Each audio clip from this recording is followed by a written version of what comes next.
നഷ്ടത്തിൽ തുടരുന്ന കേരള വാട്ടർ അതോറിറ്റിയിൽ കൈയിട്ട് വാരിയ സർക്കാർ നിലപാടിൽ പ്രതിഷേധം ശക്തം. കവർന്നെടുത്തത് ജീവനക്കാരുടെ പണമെന്ന് KWA എംപ്ലോയീസ് സംഘ്. വിവിധ ആവശ്യങ്ങൾ ഉന്നയിച്ച May 14-ന് employees Sangh secretariat dharna നടത്തും. സംസ്ഥാനത്തെ ഗുരുതര സാമ്പത്തിക പ്രതിസന്ധി മറികടക്കാനും ദൈനംദിന ചെലവുകൾക്കുമായി വകുപ്പുകളുടെ ട്രഷറി അക്കൗണ്ടുകളിൽ കൈയിട്ട് വാരുന്നതിന്റെ ഭാഗമായാണ് കേരള വാട്ടർ അതോറിറ്റിയുടെ ട്രഷറി അക്കൗണ്ടിൽ നിന്നും സർക്കാർ 770 കോടി രൂപ തിരിച്ചുപിടിച്ചത്.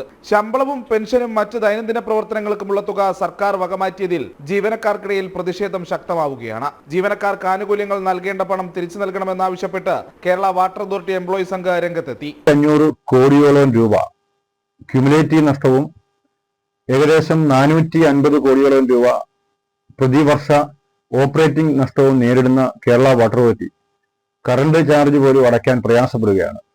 കേരള വാട്ടർ അതോറിറ്റിയിലെ ജീവനക്കാർക്കും പെൻഷൻകാർക്കും കൂടി ഏകദേശം 950 കോടി രൂപ കുടിശ്ശികയാണ്. ജീവനക്കാരുടെ വിവിധ ആനുകൂല്യങ്ങൾ 9 മാസം മുതൽ 67 മാസം വരെ കുടിശ്ശികയാണ്.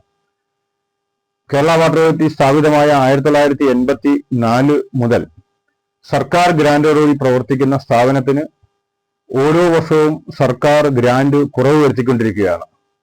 KWAയുടെ SB അക്കൗണ്ടിൽ നിന്ന് റിസംഷൻ ചെയ്ത് സർക്കാർ എടുത്തിട്ടുള്ള തുക അടിയന്തരമായിട്ട് തിരികെ ലഭ്യമാക്കണമെന്ന് Kerala water authority employees Sangh BMS ആവശ്യപ്പെടുന്നു. ജീവനക്കാരുടെ കവർന്നെടുത്ത ആനുകൂല്യങ്ങളടക്കം ഉടൻ കൊടുത്തു തീർക്കണമെന്നാവശ്യപ്പെട്ട Kerala water authority employees Sangh May 14-ന് സെക്രട്ടേറിയറ്റ് ധർണ നടത്തും. കേരള വാട്ടർ അതോറിറ്റിയുടെ ട്രഷറി അക്കൗണ്ടിൽ നിന്നും സർക്കാർ 770 കോടി രൂപ തിരിച്ചുപിടിച്ച വാർത്ത ജനം TVയാണ് പുറത്തുവിട്ടത്. പണം മടക്കി നൽകണമെന്നാവശ്യപ്പെട്ട് water authority MD K. Jeevan Babu കത്ത് നൽകിയെങ്കിലും സർക്കാർ മൗനം തുടരുകയാണ്. ജനം, തിരുവനന്തപുരം.